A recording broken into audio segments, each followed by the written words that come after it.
Okay बच्चों, so standard seventh में जो साइंस का पहला चैप्टर है, फर्स्ट चैप्टर जो है उसका नाम है न्यूट्रिशन इन प्लांट। ओके, अभी न्यूट्रिशन इन प्लांट का मतलब क्या होता है? जैसे कि हम लोग खाना खाते हैं ना, हम खाना खाते हैं, जैसे सपोज राइस खाते हैं, चपाती खाते हैं, वेजिटेबल्स खाते हैं, दाल खाते हैं, अलग अलग। तो उनके अंदर अलग अलग विटामिन होते हैं, अलग अलग कार्बोहाइड्रेट, फैट्स, ये सब होता है। ठीक है, तो हमारी बॉडी को कुछ न्यूट्रिएंट मिलते हैं, कुछ एनर्जी के अलग अलग तत्व मिलते हैं। ठीक वैसे ही प्लांट भी खाना खाते हैं। ठीक है, प्लांट का मुंह नहीं होता, हमें नहीं दिखता वो कैसे खा रहे हैं, क्या खा रहे हैं, बट एक्चुअली में वो भी खा रहे होते हैं। क्योंकि वो लिविंग थिंग है तो वो खाएगी नहीं तो ग्रो कैसे करेगी? एक छोटा सा पौधा इतना बड़ा प्लांट कैसे बन जाता है? हम उसे जो पानी देते हैं, अकेले वो पानी को नहीं खाते, वो और भी बहुत कुछ खाते हैं। तो प्लांट्स के बारे में यही हम इस चैप्टर में आज पढ़ेंगे। ठीक है, तो वेरी फर्स्ट सबसे पहले देखो, इन्होंने बताया है लिविंग और नॉन लिविंग थिंग्स के बारे में डिफ्रेंशिएट किया है। देखो क्या है living and non living things. तो लिविंग ऑर्गेनिजम्स जो होते हैं ना, उनकी एक खासियत होती है, जैसे कि हम इंसान है, प्लांट्स है और एनिमल्स है, हम तीनों लिविंग थिंग्स है। ठीक है, तो हम सरवाइव करते हैं। सरवाइव यानी हम जिंदा रहते हैं और हम हमारा बर्थ होता है और हम एक दिन मर भी जाते हैं। प्लांट भी मर जाते हैं, किसी की उम्र ज्यादा होती है, कुछ प्लांट बहुत जल्दी मर जाते हैं, कुछ प्लांट काफी सालों तक जिंदा रहते हैं। ठीक वैसे ही इंसान, जब एक उसका जन्म होता है, बड़ा होता है, ग्रो होता है, ओल्ड होता है और एक दिन मर जाता है। ठीक है, एनिमल्स में भी वही लाइफ साइकिल होता है। तो ये लिविंग ऑर्गेनिजम्स की खासियत है।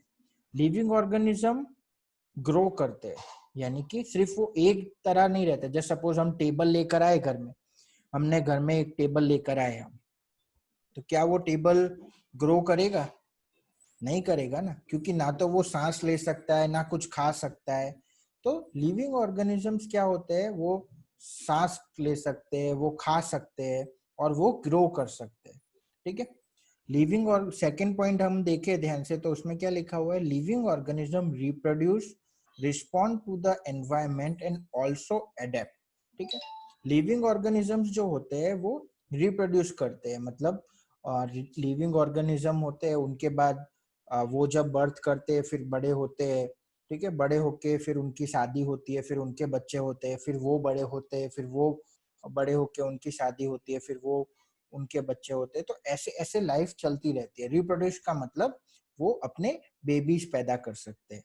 ठीक है, response, respond to the environment, मतलब जो भी एनवायरमेंट में हो रहा होता है उसके अनुरूप वो कुछ कर सकते हैं। जैसे सपोज बारिश आई तो छतरी खोल ली, क्यों? क्योंकि उनको महसूस हुआ कि बारिश उनको गीला कर देगी।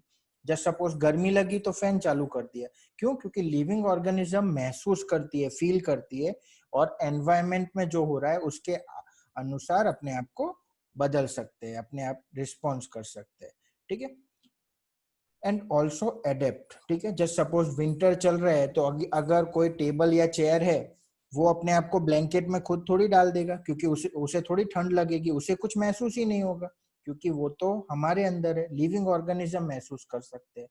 ठीक है, तो हम लोग लिविंग ऑर्गेनिज्म एनवायरमेंट के हिसाब से रिस्पॉन्स भी करते हैं और उसके अनुरूप खुद को ढालते भी है। जैसे सपोज अभी कोरोना चल रहा है, तो कोरोना के हिसाब से हमने क्या किया? हम सब घर में पैक हो गए। क्यों? इसे कहते हैं एडेप्ट होना, यानी कि किसी माहौल के हिसाब से खुद को ढालना।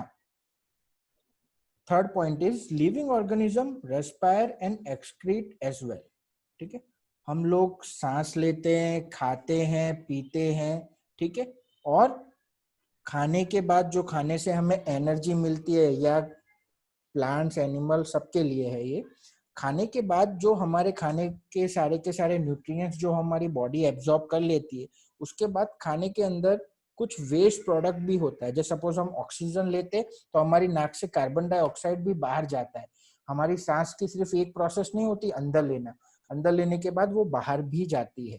ठीक है, तो कार्बन डाइऑक्साइड बाहर चली जाती है। एक्सक्रीट का मतलब क्या होता है? जो भी किसी चीज को अंदर लेने के बाद वो जो काम की चीज होती है ना, हमारी बॉडी बहुत सेंसिटिव होती है, अच्छी चीजों को अंदर रख लेती है और जो बुरी चीज जो बॉडी को नहीं चाहिए, छोटी सी बॉडी है कितना रखेंगे, तो जो चीज नहीं चाहिए ना वो हम बाहर फेंक देते हैं। तो एक्सक्रीट का मतलब वही है, हमारी बॉडी के जो वेस्ट प्रोडक्ट्स है उनको हमें बाहर फेंकने की हमारे अंदर प्रोसेस होती है। ठीक है।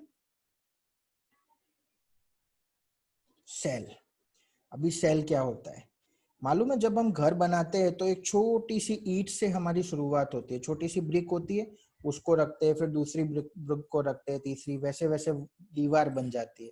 ठीक वैसे ही हमारी बॉडी का जो छोटा सा सबसे छोटा पार्ट है ना, जिसको मिला के बड़े बड़े पार्ट बनते हैं, तो उसे सेल्स कहते हैं। ठीक है। तो ध्यान से सेल की डेफिनेशन देखो। Cells are tiny units that help make up a living organism, Hence, they are also called building blocks of an organism. जिस तरह से एक छोटे से पत्थर से पूरा घर बनाया जाता है, उसी तरह हमारी बॉडी की शुरुआत जब हमारा बर्थ होने वाला होता है तो सबसे पहले हमारा एक सेल बनता है। फिर वो सेल ग्रो होता है, 2 सेल बनते हैं, 2 के 4 बनते हैं, 4 के 8 बनते हैं। फिर वो बहुत सारे सेल मिलके टिश्यू बनाते हैं।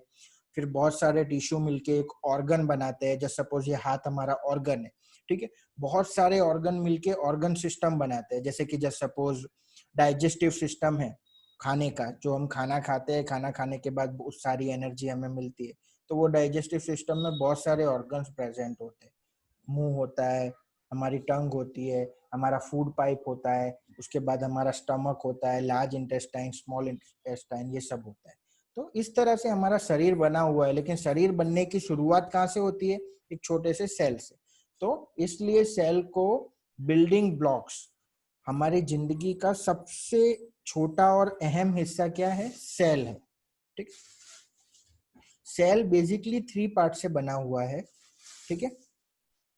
सेल के ऊपर एक सेल के ऊपर क्या होता है? एक बाउंड्री होती है। मैं आपको सेल का डायग्राम दिखाता हूँ। Diagram of cell. तो देखो सेल दिखने में कैसा होता है। ये सेल के कुछ डायग्राम्स है। ठीक है। जस्ट सपोज मैं ये दिखाता हूँ, चलो।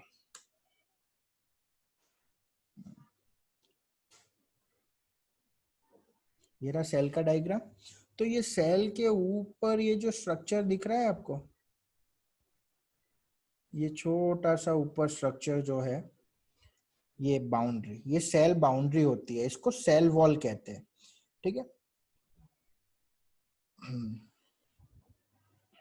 देखो यहाँ पे लेबलिंग भी किया होगा। जो बाहर का जो पार्ट होता है ना, उसको cell membrane. Actually cell wall और सेल मेम्ब्रेन थोड़ा अलग है। प्लांट्स में सेल वॉल होता है और हमारे अंदर, हमारी बॉडी के अंदर सेल मेम्ब्रेन होता है, जो सेल को कवर करके रखता है। ये देखिए पूरा कवर है यहाँ से। ठीक है। तो सेल मेम्ब्रेन होता है, जिसका यहाँ पे जिक्र किया हुआ है। दूसरा पॉइंट क्या है? A special structure located at the center of cell is called nucleus. Cell के सेंटर पार्ट जो होता है ना, उसे न्यूक्लियस कहते हैं। जैसे हमारी बॉडी का दिमाग है ना, हमारे शरीर में एक दिमाग होता है यहाँ पर, वो पूरी बॉडी को कंट्रोल करता है। वैसे ही सेल के पास भी अपना एक खुद का दिमाग होता है। हमारी बॉडी के जितने भी ऑर्गेनिज्म है ना, जितने भी ऑर्गन्स है हमारी बॉडी के, उन सब के अपने अपने दिमाग होते हैं, बराबर। और वो अपने तरीके से काम करते हैं। ठीक है। तो वैसे ही सेल का भी एक छोटा सा दिमाग होता है और उसे न्यूक्लियस कहते हैं, जो उसके सेंटर पार्ट में होता है, ये वाला। ठीक है।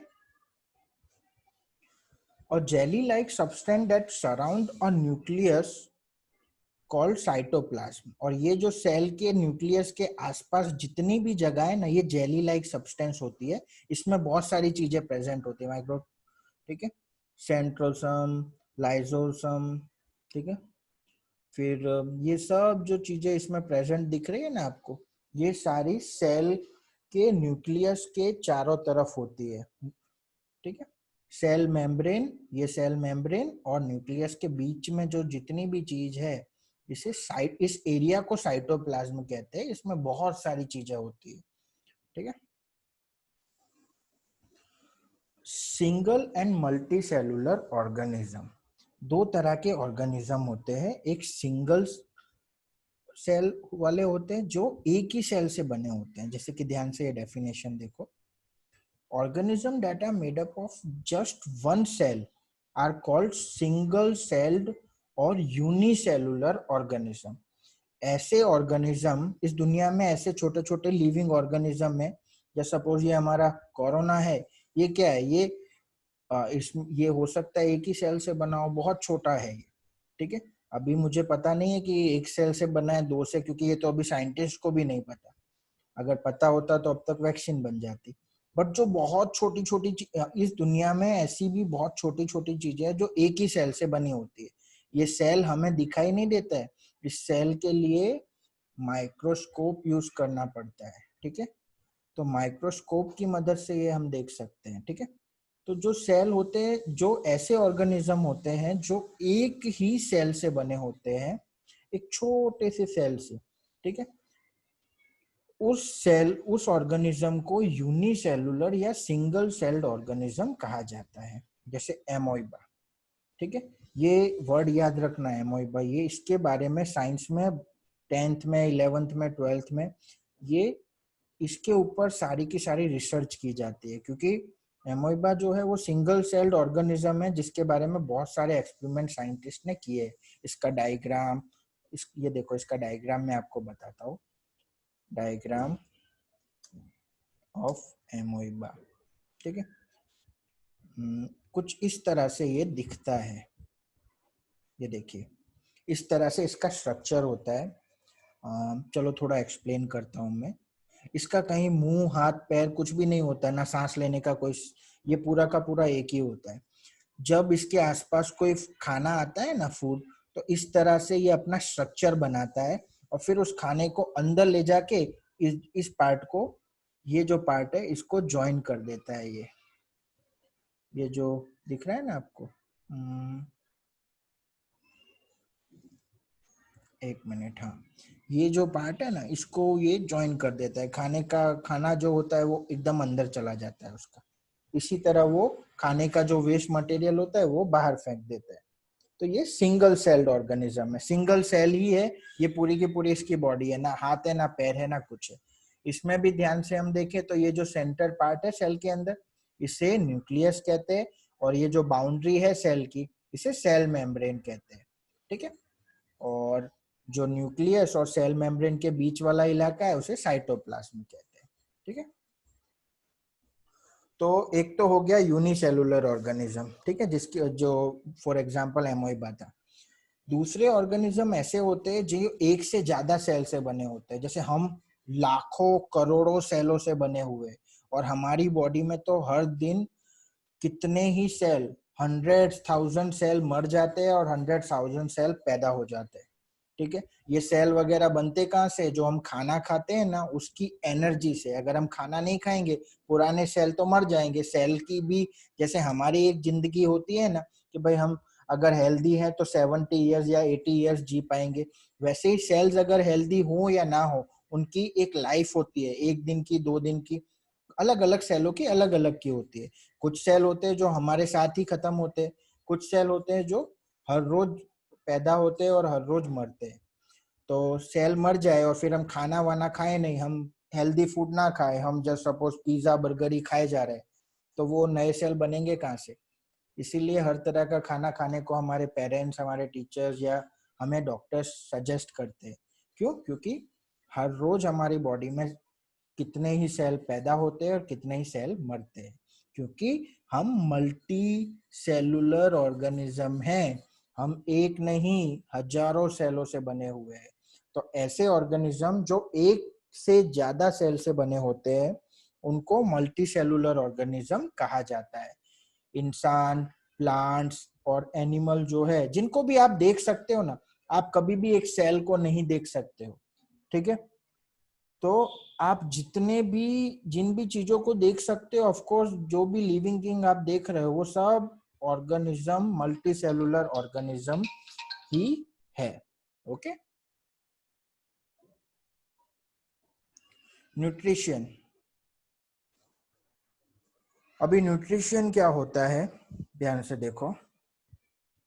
Nutrition is a mode of taking food by an organism and its utilization by body.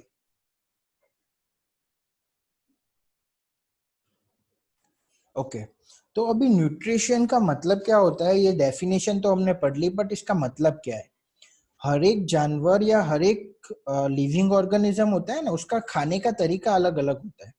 जैसे सपोज स्नेक है, स्नेक खाने को निकल जाता है. आपने अजगर को देखा होगा टीवी में या कहीं पर, वो खाने के बाद अपनी बॉडी को ऐसे पेड़ के ऊपर लपेट देता है या कुछ करता है, क्योंकि वो उसके पास दांत नहीं होते, तीत नहीं होते, तो वो खाने को चबाता नहीं है, वो खाने को अपने अंदर ले जाने के बाद उसका ब्रीथिंग प्रोसेस खत्म करके, मतलब सभी जानवरों का अलग अलग खाने का तरीका होता है. शेर जो होता है वो उसको अपने शिकार को पकड़ के काटता है.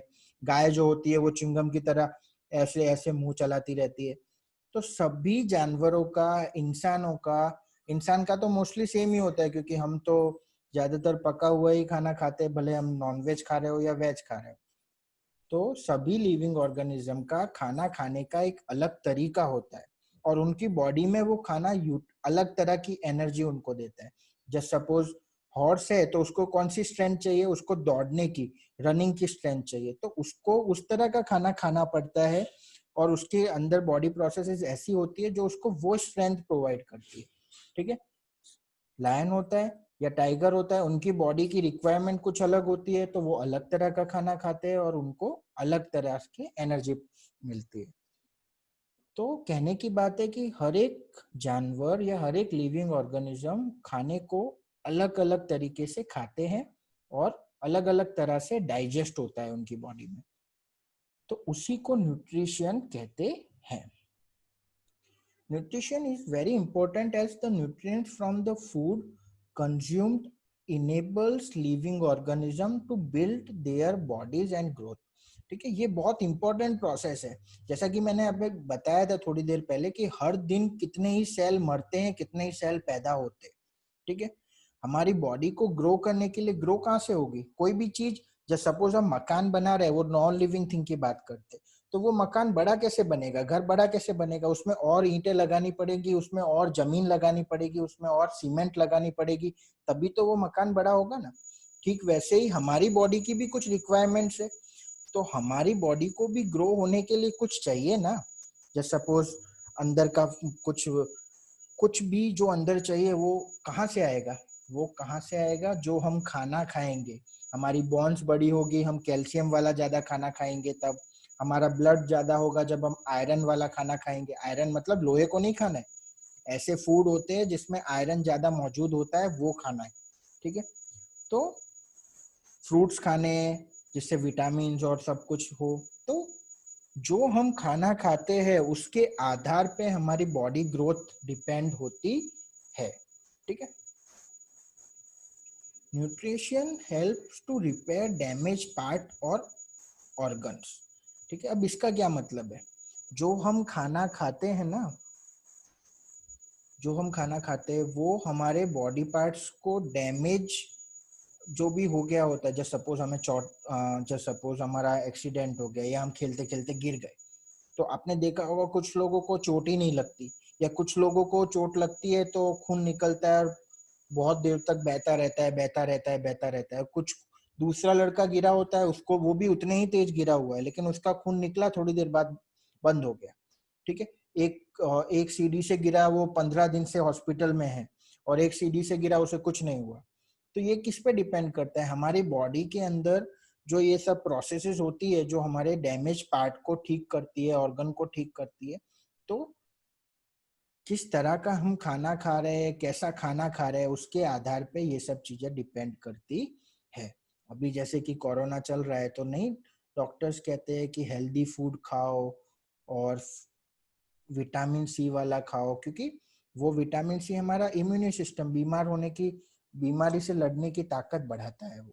तो वैसे ही हमारी बॉडी में कुछ भी खराब हो गया होता है, या कहीं भी चोट लगती है, या कुछ भी होता है, तो वो भी हम कैसा खाना खा रहे हैं, किस तरह से खाना खा रहे हैं, उसके आधार पर डिपेंड करता है. Nutrition also provide energy for carrying out various function. बोलने के लिए एनर्जी चाहिए. अगर मैं आज भूखा हूं तो क्या मैं बोल पाऊंगा? नहीं ना. ठीक है. लेकिन मैंने आज खाना खाया है तो मैं जोर से आवाज करूंगा, ठीक है। जैसे बच्चे होते हैं वो सुबह तो कम आवाज करते हैं, लेकिन रिसेस के बाद उनकी मस्ती बढ़ जाती है। कोई बच्चा सुबह से भूखा है तो वो मस्ती ही नहीं करेगा, क्यों? क्योंकि उसने खाना ही नहीं खाया, एनर्जी ही नहीं है। अगर हमारे अंदर एनर्जी होगी तो हम कुछ काम कर पाएंगे ना, हम दौड़ पाएंगे, हम चल पाएंगे, हम खेल पाएंगे। जब एनर्जी होगी, और जैसे हम आधा घंटा खेलते हैं फिर हम थक जाते हैं, फिर हमारे अंदर एनर्जी नहीं होती। फिर हम जब खाना खाते हैं, पानी पीते हैं, फिर से हमारे अंदर एनर्जी आ जाती है, ठीक है। तो एनर्जी के लिए भी न्यूट्रिशन बहुत जरूरी है। इन शॉर्ट, खाने से ये सब चीजें होती है। अब खाना दो तरह से बनता है, ठीक है। ये हम किचन में बनाने वाले खाने की बात नहीं कर रहे, जो खाना नेचर बनाता है उसकी बात हो रही है, ठीक है। तो पहला है ऑटोट्रॉप और हेट्रोट्रॉप, ठीक है। इस दुनिया में कुछ ऐसे लिविंग ऑर्गेनिजम्स है जो अपना खाना खुद ही बना सकते हैं, ठीक है। उनको किसी चीज पे डिपेंड रहने की जरूरत नहीं है। जस्ट सपोज हमें खाना बनाना है, जस्ट सपोज, तो हमें किस पे डिपेंड रहना पड़ता है? हमें प्लांट्स पे डिपेंड रहना पड़ता है। हमें अगर नॉन वेज खाना है तो हमें एनिमल्स पे डिपेंड होना पड़ता है, ठीक है। तो डिपेंड होने का मतलब यहाँ ये है कि कोई ना कोई चीज को हम लेकर फिर हमारा खाना बना रहे हैं। लेकिन कुछ ऐसे ऑर्गेनिज्म है जिनको कुछ नहीं चाहिए, वो खाना अपने आप ही बना लेते हैं अपनी बॉडी के अंदर। वैसे ऑर्गेनिजम्स को ऑटोट्रॉप कहते हैं, जैसे कि प्लांट,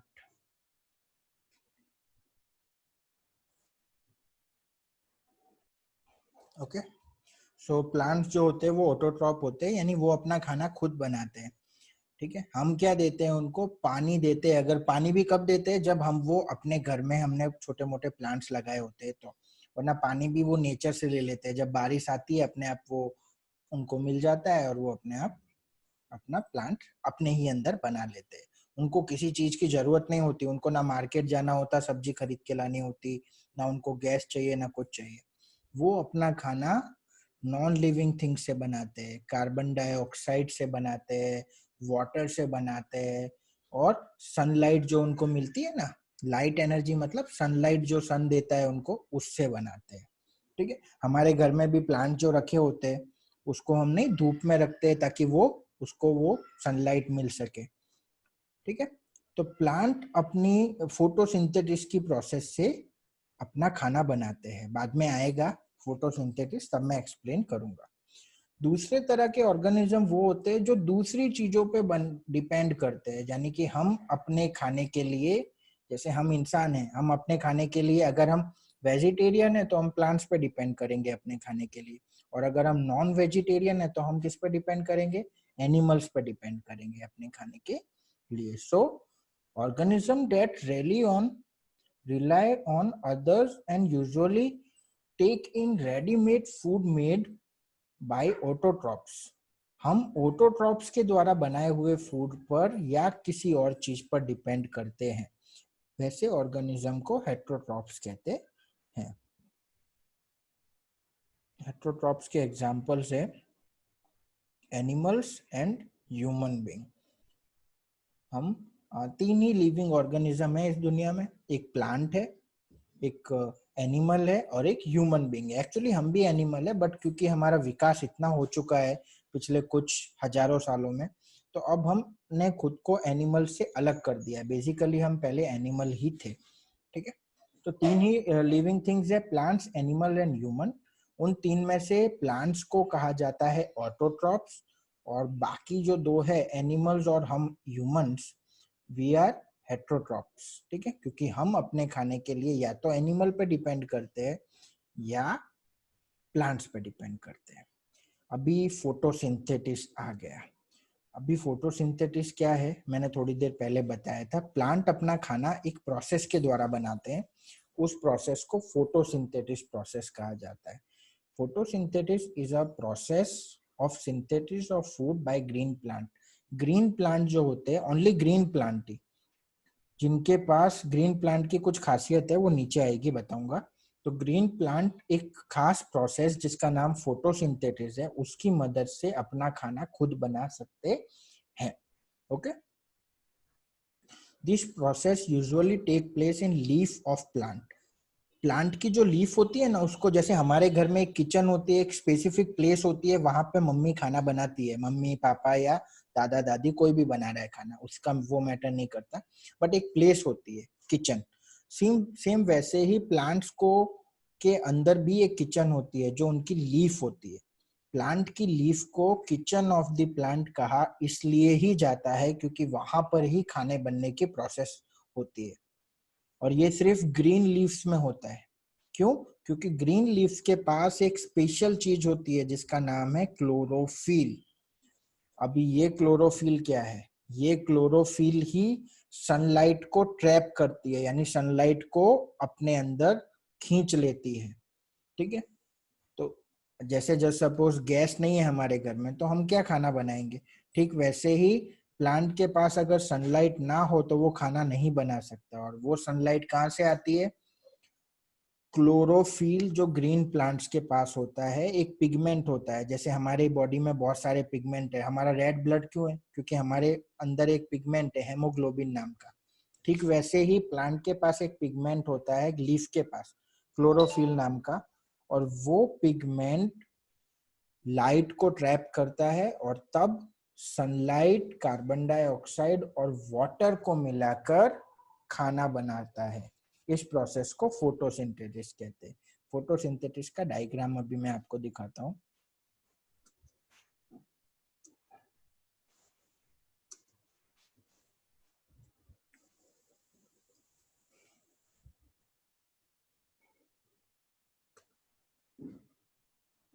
ये देखो, ये डायग्राम है फोटोसिंथेसिस का। कैसे पानी जो उसे नेचर से मिल जाता है हम दे देते हैं, या फिर बारिश आती है, बारिश हमेशा तो नहीं आती है, पर ग्राउंड वाटर होता है ना, जमीन के अंदर कुछ नमी होती है, मॉइस्चर होता है, वो उसके थ्रू रूट जो होते हैं ना, वो रूट, ये वाले रूट, ये रूट इस वाटर को एब्जॉर्ब करते रहते हैं। ठीक है, मिनरल्स यानी जैसे हमें हमें हम फ्रूट्स क्यों खाते हैं? क्योंकि फ्रूट से हमें अलग अलग विटामिन और अलग अलग मिनरल्स मिलते हैं। ठीक है, हम ग्रीन वेजिटेबल्स क्यों खाते हैं? वो उसके अंदर कुछ अलग अलग न्यूट्रिएंट्स होते हैं। तो वैसे ही प्लांट को भी कुछ मिनरल की आवश्यकता होती है। जो लोग किस फार्मिंग करते हैं उनको पता है, वो फार्मर्स जो होते हैं ना, वो बड़ी बहुत महंगी महंगी दवाइयां और वो सब खरीदते हैं जमीन को देने के लिए, ताकि उनका प्लांट जल्दी से ग्रो हो जाए। ठीक है, अकेले मिट्टी में सीड डाल देने से प्लांट नहीं उग जाता है, वो मिट्टी के अंदर कुछ मिनरल्स होने जरूरी है। ठीक है, तो ये रही सनलाइट, सनलाइट इस पे पड़ती है, उसके बाद ये वाटर होता है, ये वाटर इसके अंदर जाता है। अभी कार्बन डाइऑक्साइड हमें नहीं दिख रहा, देखो इस डायग्राम में देखो कार्बन डाइऑक्साइड, ये रहा कार्बन डाइऑक्साइड। अब कार्बन डाइऑक्साइड आता कहाँ से पता है आपको? जो हम सांस छोड़ते हैं ना, वही कार्बन डाइऑक्साइड प्लांट्स ले लेते हैं। अगर हमारी जो कार्बन डाइऑक्साइड जो हमारी बॉडी में एक वेस्ट प्रोडक्ट की तरह बनती है, वो ये प्लांट ना लेते तो कार्बन डाइऑक्साइड इतना बढ़ जाता कि हमारी अर्थ पे लोग रह ही ना पाते। ठीक है, और नेचर में भी कार्बन डाइऑक्साइड अवेलेबल है एटमॉस्फेयर में। ठीक है, जैसे ऑक्सीजन अवेलेबल है ना, हमें ऑक्सीजन चाहिए, प्लांट को कार्बन डाइऑक्साइड चाहिए, तो वो हमें ऑक्सीजन दे देता है। उसका जो वेस्ट प्रोडक्ट है वो ऑक्सीजन है, तो वो हमें ऑक्सीजन दे देता है और हम उसे कार्बन डाइऑक्साइड दे देते हैं। ठीक है, लेकिन अगर प्लांट कम होते जाएंगे तो वो ऑक्सीजन कौन बनाएगा? तो फिर धीरे धीरे हमें ही नुकसान होने वाला है। इसीलिए तो साइंटिस्ट कहते हैं ज्यादा से ज्यादा पेड़ उगाओ, पेड़ उगाओ। ठीक है, ये देखिए एक और डायग्राम, ये रही सनलाइट जो लीफ पर जा रही है, कार्बन डाइऑक्साइड लीफ के ऊपर एक छोटे छोटे पोर्स, छोटे छोटे होल्स होते हैं, जब माइक्रोस्कोप से देखते हैं तब दिखते हैं, उनको स्टोमेटा कहते हैं। ठीक है, उन्हीं स्टोमेटा से चीजें अंदर बाहर जाती है, जैसे हमारा मुंह होता है ना, वैसे उनके भी। ठीक है, ओके, तो ये तो हो गई फोटोसिंथेसिस की बात। अब ये क्या लिखा हुआ है? ऑर्गेनल्स। क्या होता है organelles? Organelles are tiny cellular structure inside a cell and perform specific function that are important of for cell। अभी मैंने साइटोप्लाज्म का आपको पता है एक डायग्राम दिखाया था, सेल का न्यूक्लियस था, और जैसे कि जस्ट सपोज ये वाला डायग्राम ऑफ सेल, तो ये रहा डायग्राम ऑफ सेल, ठीक है। मैंने कोई भी आपको, जस्ट सपोज मैंने ये वाला दिखाया था आपको, तो इस डायग्राम में देखो, तो ये जो ऑर्गेनल्स की बात कर रहे हैं ना, ये वाला ऑर्गेनल, ये ऑर्गेनल, ऑर्गेनल का मतलब ऐसे टाइनी सेलुलर स्ट्रक्चर्स जो सेल के अंदर होते हैं साइटोप्लाज्म में, जो जिनका कुछ खास काम होता है सेल के लिए। तो ये जो साइटोप्लाज्म है ना, न्यूक्लियस और सेल मेम्ब्रेन के बीच में, ये सारी चीजें, ये फिर ये सब ऑर्गेनल्स हैं। ये सेल के लिए कुछ खास काम करते हैं। कोई सेल को पानी देता है, कोई सेल को न्यूट्रिएंट्स देता है। हाँ, सेल को पानी भी मिलता है क्योंकि सेल भी लिविंग थिंग है, तो उसे पानी चाहिए, उसे न्यूट्रिएंट्स भी चाहिए।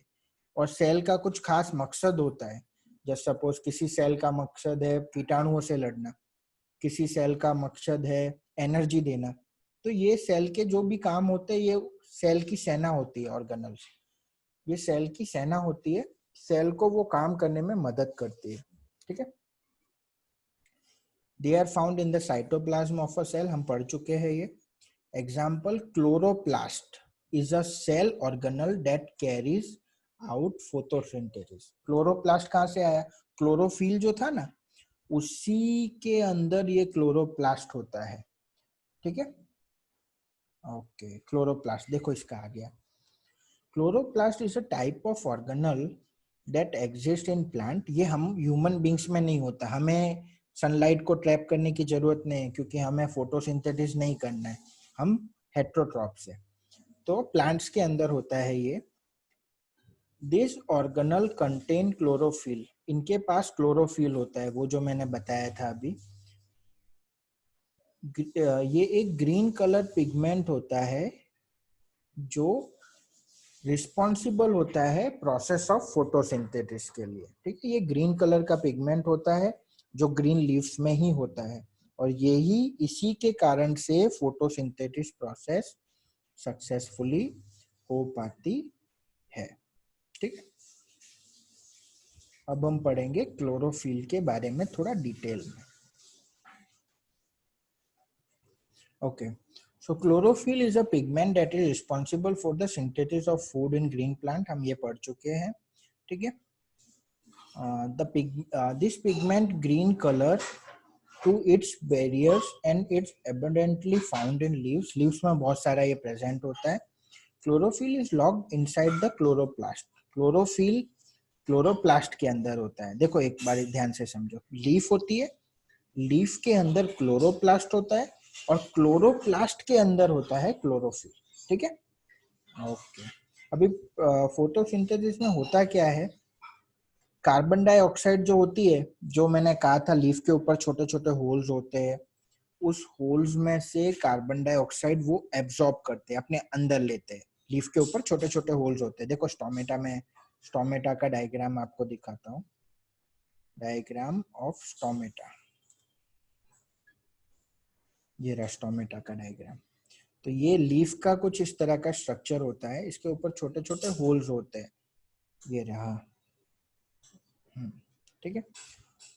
तो इस टोमेटा में छोटे छोटे ये जो होल दिख रहा है आपको, ये बिल्कुल सेंटर में, हाँ, ये जो होल है, इसमें से ऑक्सीजन अंदर जाना, कार्बन डाइऑक्साइड बाहर जाना, जो एक्स्ट्रा पानी पी लेता है कभी कभी प्लांट, तो वो भी बाहर जाता है, ठीक है। जैसे जस्ट सपोज मम्मी चाय बनाती है तो कुछ पानी जो वेपर बन के ऊपर चला जाता है ना, वैसे ही प्लांट में भी होता है।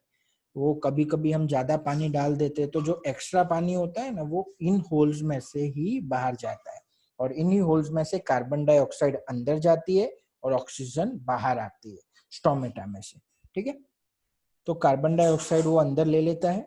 Water and mineral data required for the process are transported to leave from the roots through the stem. हमने जब डायग्राम देखा था फोटोसिंथेसिस का, तो देखा था रूट के अंदर पानी जा रहा था, और वो मिनरल्स भी वहां थे रूट के, मतलब जमीन के अंदर, वहां से रूट के जरिए, रूट हेयर्स जो थे, ठीक है। एक बार फिर से मैं आपको डायग्राम दिखा देता हूँ फोटोसिंथेसिस का।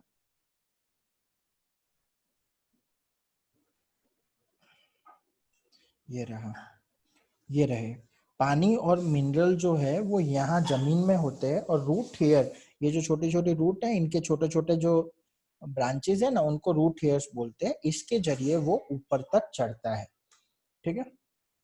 Chlorophyll help the leaf to use the energy from sunlight. मैंने पहले बताया था कि क्लोरोफिल जो होती है वो सनलाइट को ट्रैप करती है, अपनी तरफ खींचती है, अपने पास रख लेती है। और जब इसे ये तीनों चीजें मिल जाती है, सनलाइट मिल गई, कार्बन डाइऑक्साइड मिल गया, वाटर मिल गया, मिनरल मिल गया, तो उसके बाद इसका खाना बन जाता है, ठीक है। अभी खाने के बाद जो भी बाई प्रोडक्ट, खाने के बाद कुछ चीजें जो बच जाती है, जैसे हमारे शरीर में भी खाने के बाद कुछ वेस्ट प्रोडक्ट बनता है, बाई प्रोडक्ट बनता है, वैसे ही प्लांट का भी बाई प्रोडक्ट होता है खाने के बाद, और वो ऑक्सीजन होता है, जो कि हमारे लिए जिंदगी है। वही ऑक्सीजन हमें इससे मिलता है, ठीक है।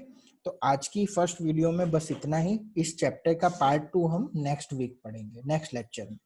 ओके, कोई भी डाउट हो मुझे बोल देना।